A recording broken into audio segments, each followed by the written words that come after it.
lalaking dating babaero at magnanakaw, magbabago pa ba? Alamin sa pagtatapos ng kapanapanabik na kwento ni Andre Hineta. Ngayong Biyernes, alas 12 ng hating gabi sa The 700 Club Asia. Susunod na.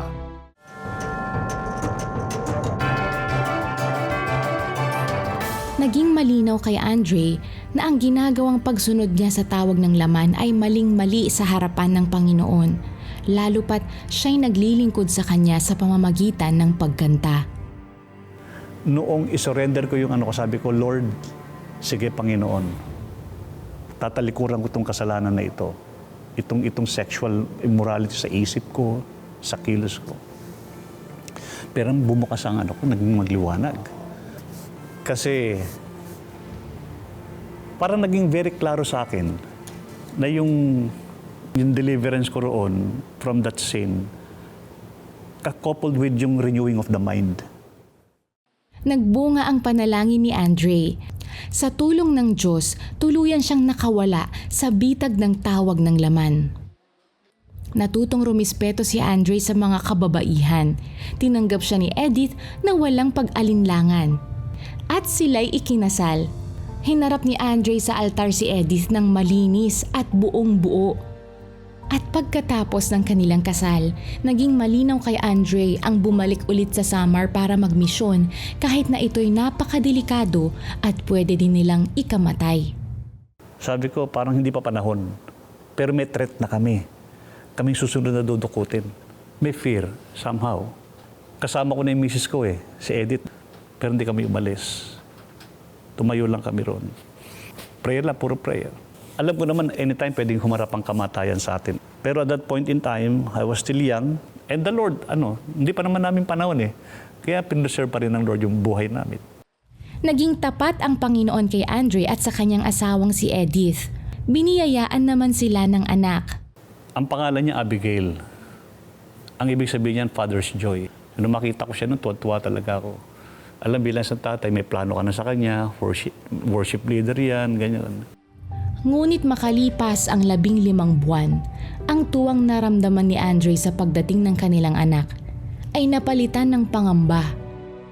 Bigla kong nakita nung habang siya ay nakahiga sa kama, nangitim siya, kinabahan ako. Tapos after some time, nangitim uli siya. Nawala. Nangitim uli siya. During that night, lumalaki siya na, na hyperactive siya, hyper.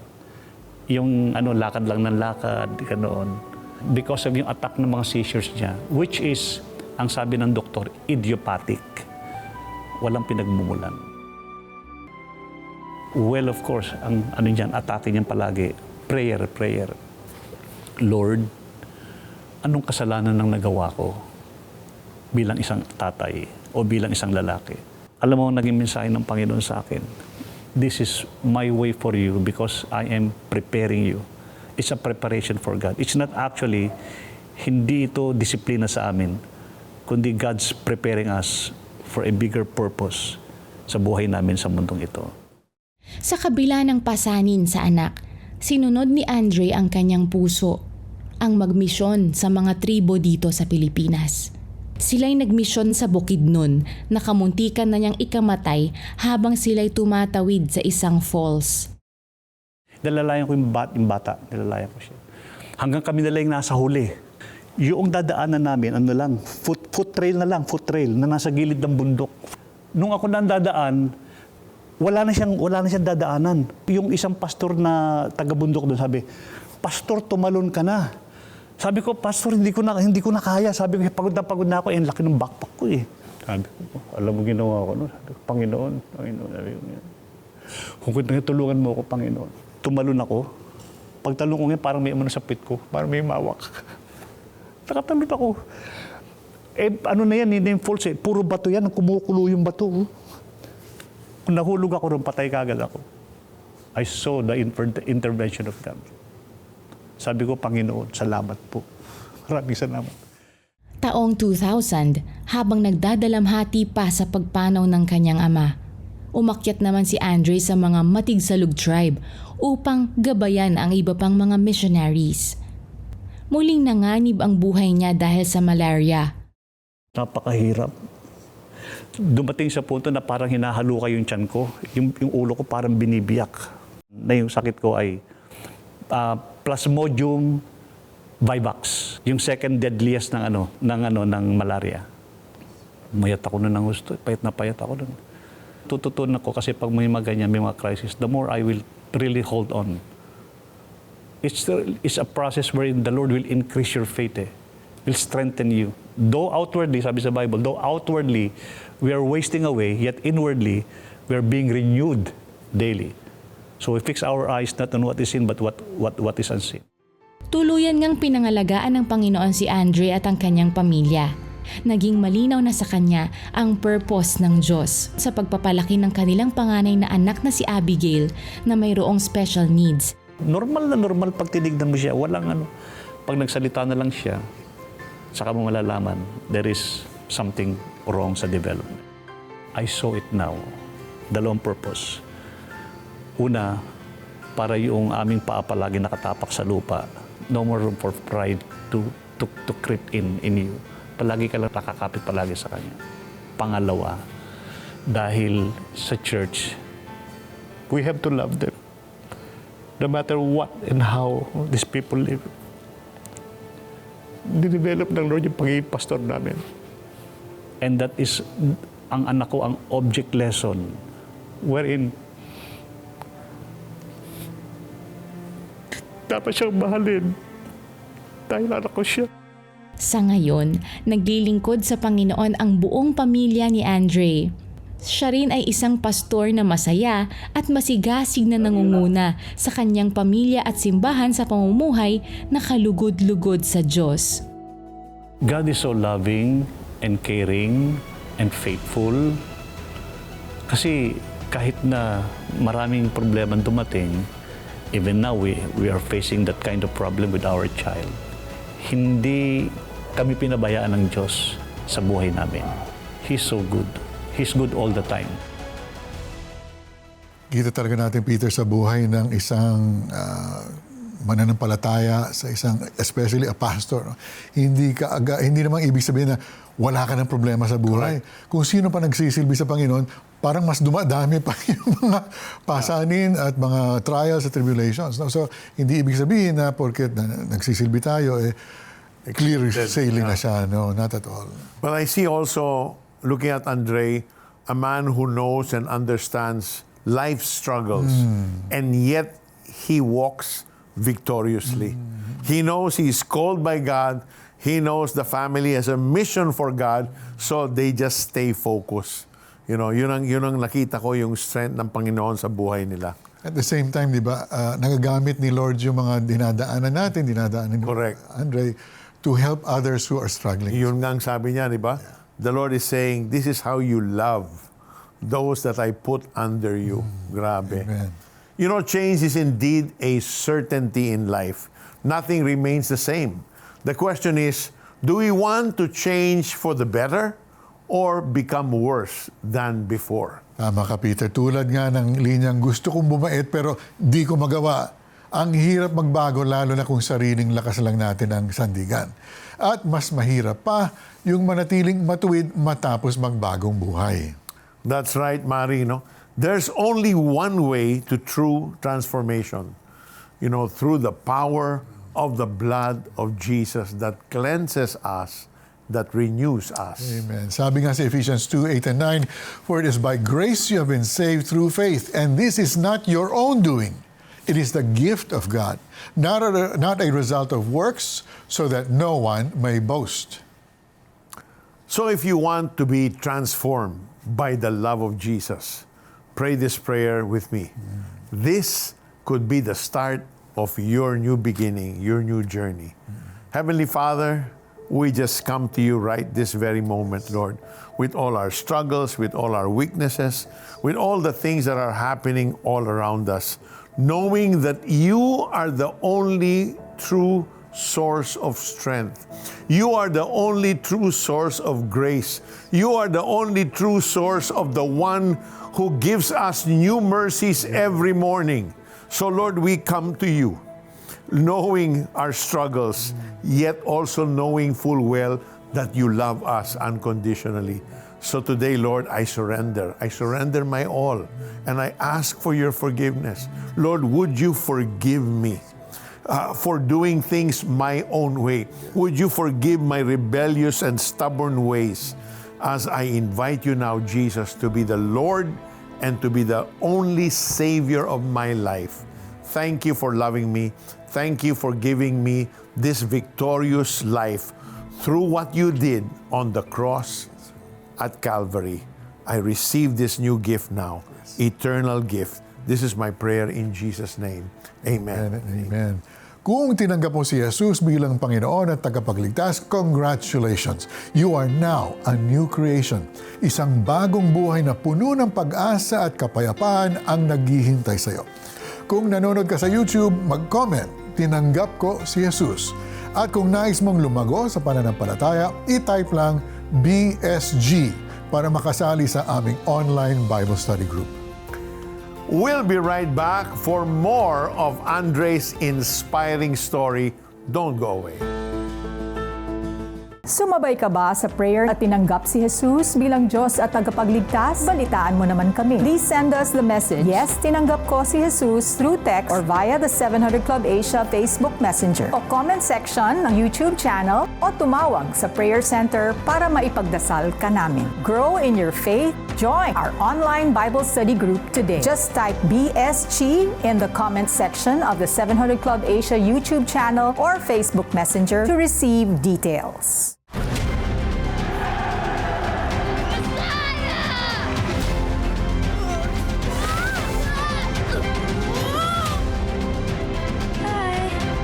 Hello, John.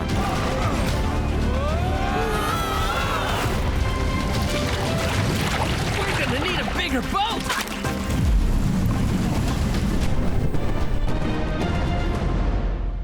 He is the light of the world. For block screening or to use this film for fundraising in your church or organization, please get in touch with Gina Romero. Nito mga nakaraang linggo, nakaranas ng malalakas na lindol ang ating bansa na labis na nakaapekto sa ating mga kababayang nasa Cebu at Davao. Kaya naman, magkapit-bisig tayo at sama-sama nating bigyan ng tulong ang mga naapektuhan ng lindol. Ang Operation Blessing ay agad nagresponde sa mga lugar na matindi ang pinsala. Hundreds of affected families were blessed with food bags, clean water, and some were given trauma counseling and medical attention. Each one a reminder that help and hope are never far away. That's why we say thank you to you, our dear partners and donors, for extending God's love to our kababayans in need. Because of your generosity, many have realized that they are seen, cared for, and never forgotten. You may scan the QR code on your screen to send your donations or call 0998-551-1990 or 0939-921-5543. God bless your generosity. When we come back, makakasama natin muli si Andre para sa pagpapatuloy ng kanyang kwento. Problema sa pera, sakit na imposibleng gumaling, pinsala ng kalamidad, sa gitna ng matinding suliranin, may isang pangalang maaasahan at tumutugon. Sagot ka ni Lord. Simula November 10 to 14 at 17 to 21, 12 midnight, live sa GMA. Welcome back to the 700 Club Asia. You know, Mari, as we were saying earlier, no, sometimes even those who serve God, serve in the ministry, they're not exempt from facing personal struggles and difficulties. Tama. Minsan sa gitna ng ating paglilingkod, doon tayo kinakausap at binabago ng Diyos. And that's exactly what happened to our guest today. He once battled with sin, weakness, yet found redemption and transformation through God's grace. Let's welcome back on the set Andre Hineta, and with him is his sister Evelyn. Welcome, Evelyn.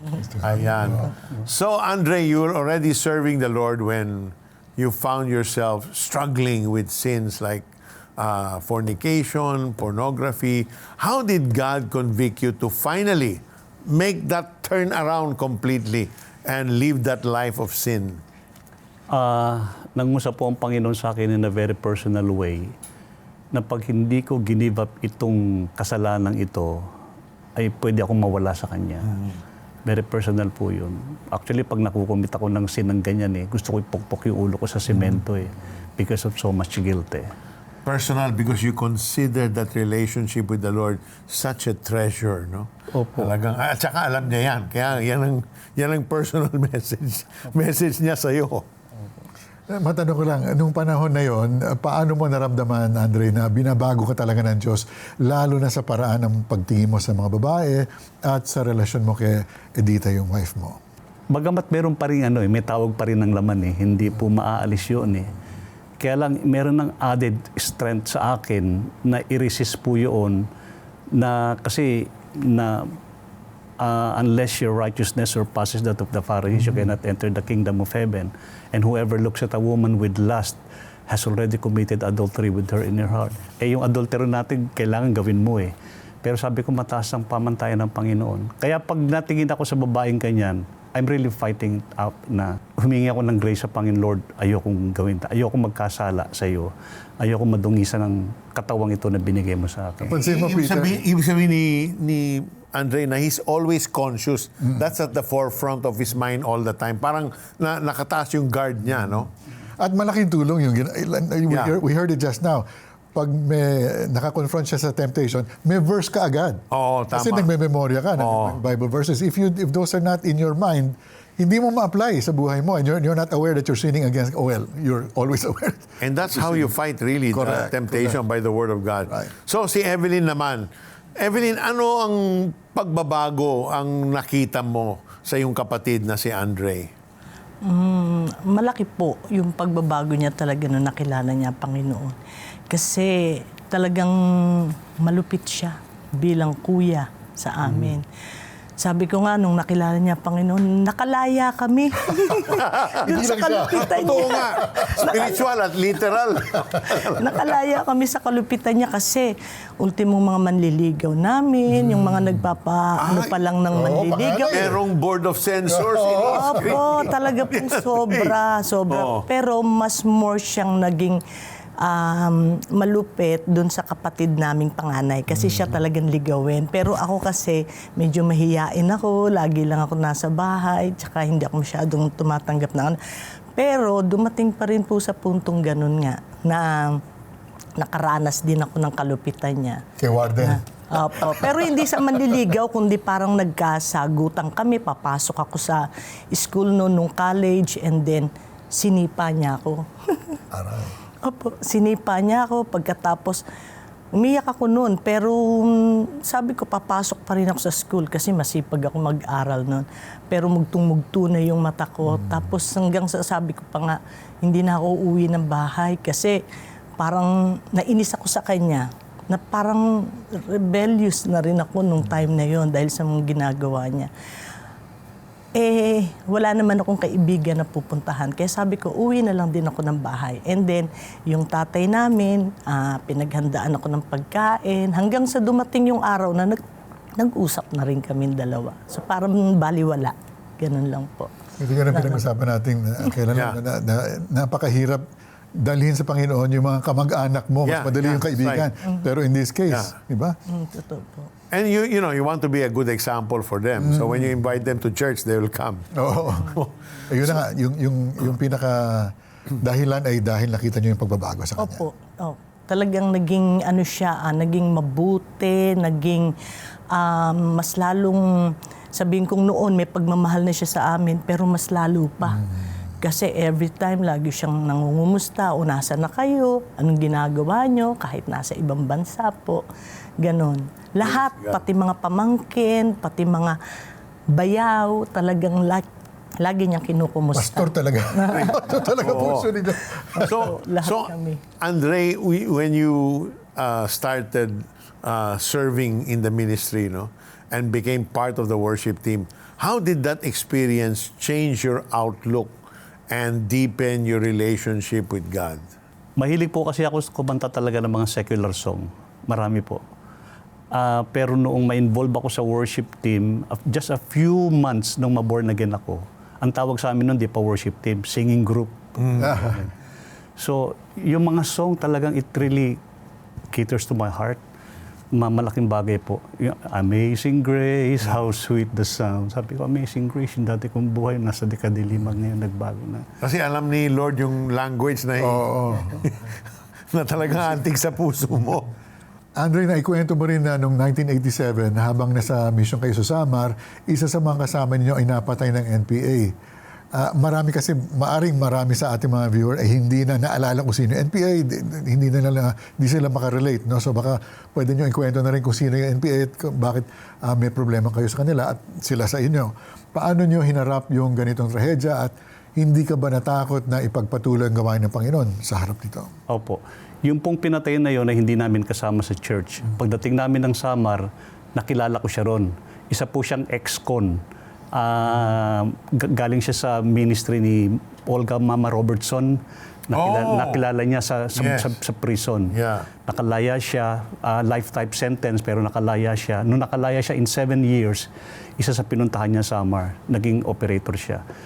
Because of the life that is in him, nagplan siya ng church. Matapang na matapang po siya talaga. Puro tattoo yung katawan niya. Sabi niya nung magkausap kami minsan, Andre, hindi ako natatakot mamatay para kay Kristo. Sabi niya. And just after a few months after that, pumanik siya ng, ang tawag doon, Iraya, remote barrio. At meron ang warning kasi ng mga NPA doon, walang black ribbon, word of mouth. Huwag kang umalis ka na ng alas 8. Hindi siya umalis. Nag-preach pa rin siya. By 8 o'clock, dinukot siya. Paano ko nalaman? Kasi may mga miyembro kaming naroon sa bundok na yun during that time. Kinuha siya. After a few days or natagpuan siya, he was tortured to death. Wow. Tinortured po siya. Ang epekto po sa amin, natakot po kami. May pepper emotion, takot kami. Kasi si Edith, kasama ko po siya. We just really pray. Kasi ang hirap po ng transportation, di katulad ngayon, gusto mo umalis, alis ka agad. Yes. Napakahirap po talaga. So we just resorted to prayer, nagpakita ng vision ng Panginoon nung habang nagpe-pray kami, nagpa-fasting kami. Merong angel na may daladalang timba at merong dugo doon at ibinubuhos sa aming paligid na ganyan, na we are being protected by the blood of our Lord Jesus Christ. Yun po nagbigay ng encouragement sa amin to stay. Hindi po kami umalis noon. Kahit na meron po kaming threat, kami ang isusunod, sabi. Mga bali-balita. That's such a powerful vision and so reassuring. So, and despite that danger, you and Edith, still chose to return to the mission fields. So, what gave you the strength besides that vision, to continue through the years pa, in spite of hardship, ibang mga pagsubok, and persecution? Okay. Very supportive po sa amin ang aming mga leaders. Ang mga elders po namin with the leadership of Bishop Kuya Dan Balais po ang tawag namin sa kanya. Na they really have supported us in prayer. Kaya lang pag nagpadala po ng letters yan, 3 weeks o 1 month bago makarating sa amin. But even that very short message, we are assured na meron somebody who is praying for us and interceding for us. Isa po yun sa naging kalakasan namin. Tsaka talagang encouragement yun, So, meron pa bang kayong mga anak na that served in the ministry also? Ngayon po? Oo. Opo, lahat po ng aking mga anak ay nasa ministry except for our panganay, si Abigail. Siya po ay epileptic. Ang edad niya po halos siguro mga 80 years old lang ngayon. But 36 na po siya. Pero intercessor po siya. Yun. Pag nagpe-pray It's a po powerful siya. ministry. Simple lang po pag-pray niya, pag nanalangin siya, Lord, pagalingin mo po si Lola. Instantly, meron pong nangyayari talaga. Kasi straight to the point. Andre, nang ipanganak si Abigail, siguradong labis ang inyong tuwa. Nakita nga natin sa video. Pero nang malaman ninyong may epilepsy siya, paano nyo hinarap ang ganitong matinding pagsubok bilang mga magulang at mga lingkod ng Diyos? Mahirap po Mahirap kasi po, sa totoo lang, pag nagpe-pray po ako ng mga may sakit, dalang nasa Samar po, gumagaling sila Bakit itong aking anak na nasa ministry kami, nag-fasting po kami, 2 sunod na fasting po yan. Isang 14 days, isang 12 days na ang pagitan lamang ay ilang linggo lamang. Payat na payat kami noon. Ganun pa rin, may sakit pa rin ang anak ko. Ang hirap intindihin Pero nung maunawaan po namin yung plano ng Panginoon, bakit inalaw ng Panginoon yung sa buhay namin, to strengthen us, to keep our feet on the ground always, walang maging mapagmataas kami sa Panginoon, mas lalo naming naintindihan. Lalo na sa ministry po, may mga abnormal po mga Kristiyano eh. May matitigas ang ulo, mga stubborn. We learn to understand, to know and to care for them kahit na matitigas po ulo nila. Because ang object lesson namin yung aming anak na panganay. Nasaksihan nyo ang maraming himala sa iba pero hindi sa sarili nyo anak. Sabi nga ninyo, how do you explain to your daughter and to other children why God hasn't given her the miracle that you've been praying for? Kailangan ba? Is she expecting? Naintindihan na rin po ng mga anak namin kung bakit ganun po ang Si sitwasyon. Abigail mismo. Si Abigail po, hindi po niya maintindihan. Yeah, okay. For her, this is me. I'm happy. I'm serving the Lord. I belong to a family. That's how she sees herself. Yeah. Ganun kasimple lang po yung pagiging tao niya. In fact, just itong gabi, itong madaling araw, dalawang beses po siya may attack. Ito lang, matinding attack po kanina, madaling araw. Epileptic seizure. When there's an attack, what do you do, Andre? Do you hug her? Do you just stay beside her? What do you do? Marami pong proseso na kaming ginawa. Nagde-declare kami, the blood of Jesus cover our child. Ako po, ang ginagawa ko ngayon, nagwo-worship ako sa Panginoon. I just sing praises to the Lord. Yeah. Nagpupuri po ako sa Kanya. Kanina ginawa na misis ko naman, in the name of Jesus, tumigil ka, seizure. Ako naman, nagwo-worship naman ako kanina. May order ang Holy Spirit. Somebody worships, somebody prays, somebody declares. So, Evelyn, anong mahalagang aral ang natutunan mo sa kapatid mong Andre? If there's a lesson that you learn sa life niya, ano yon? Yung ganda ng buhay niya, nung makilala niya ang Panginoon, na talagang isinuko niya lahat. Yun po ang nakita kong kagandahan sa kanya, na dumating din ako sa punto noon na parang sinishare niya ako eh. Pero parang hindi ko pa tinatanggap ang Panginoon nung college days po namin. Pero dumating ang pagkakataon na kasi medyo naging rebelde din po ako sa family noon.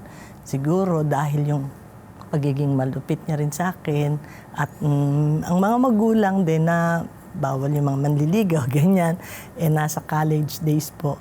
So, dumating yung pagkakataon na parang hinanap ko rin ang Panginoon. So, natutulog siya noon. Pagkatapos, kumatok ako sa kwarto niya. Sabi ko sa kanya, paano ba magbasa ng Bible? Hindi ko alam. Natutulog siya noon. Sabi niya, gumising siya kaagad, punta siyang kubeta. Tapos sabi niya, ganito. Gustong-gusto niya talagang makakilala ako sa Panginoon.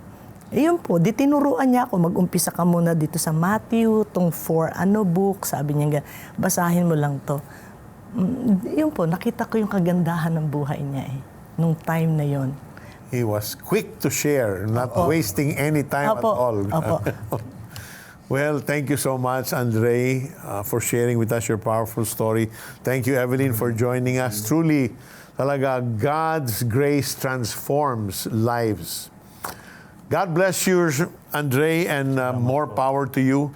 Looking at your life talaga reminds us that it's not that faith is having a perfect life. That's not what faith is all about. But trusting in God every single day, even when yung gusto mo mangyari ay medyo wala pa doon at di mo pa nakikita, continue to believe and trust God. Amen. Amen to that, Peter. Sa kabila ng lahat ng hirap, pagod, at mga panalangin tila hindi sinasagot, tapat pa rin ang Diyos. Amen. Sa Kanya, walang nasasayang na luha or sakripisyo. That truth is beautifully captured in Romans 8:28, which says, "And we know that in all things God works for the good of those who love Him, who have been called according to His purpose." Amen. Kaya huwag kang bibitaw. Ang Diyos ay gumagawa kahit hindi mo nakikita. Tulad ni Andre, mararanasan mo rin ang biyaya at pagbabago na dulot ng kanyang tapat na pag-ibig. Amen and amen. Thank you for joining us this whole week. God bless you.